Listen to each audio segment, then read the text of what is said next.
అండి నేను ఈరోజు వెజ్ రోల్ అయితే చూపించేస్తున్నాను అనమాట. క్యాప్సికమ్, క్యాబేజ్, పచ్చిమిరపకాయ, ఉల్లిపాయ వేసుకుంటే సరిపోయిద్ది. సో ఇక్కడ నేను ఒక ఎగ్ కూడా యాడ్ చేస్తున్నాను అనమాట. మనం తీసుకున్న ఐటమ్స్ అన్ని ఫుల్ కుక్ చేయకుండా కొంచెం చేసే వాళ్ళకి ఇది ఒక్కటి తింటే చాలాసేపు వరకు ఫిల్లింగ్గా ఉంటుంది అనమాట. సో నేను ఇక్కడ ఆర్గానో ప్లేస్, చిల్లీ ఫ్లేక్స్, కొంచెం సాల్ట్ అయితే వేసాను.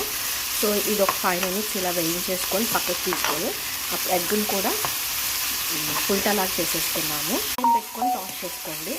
షేజ్వాన్ సాస్, తందూరి మైనస్ కూడా వేసుకున్నాను అనమాట. ఉంటే వేసుకుని, లేదంటే ఇది మాత్రం ఆప్షనల్. ఫ్రైకి తీసి పక్కన పెట్టేసుకుందాం. మీరు స్నాక్స్ కూడా పిల్లలు చాలా ఇష్టంగా తింటారు, ఖచ్చితంగా చేయండి. కూడా వేసుకొని కొంచెం సాల్ట్ అనేది చూసుకోండి. సాల్ట్ బ్లాక్ అయినా పర్వాలేదు.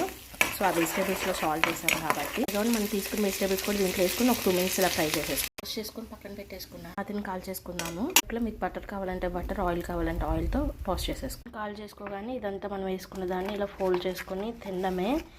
సో మీకు నచ్చిందా? నచ్చినట్లయితే please like, share and subscribe.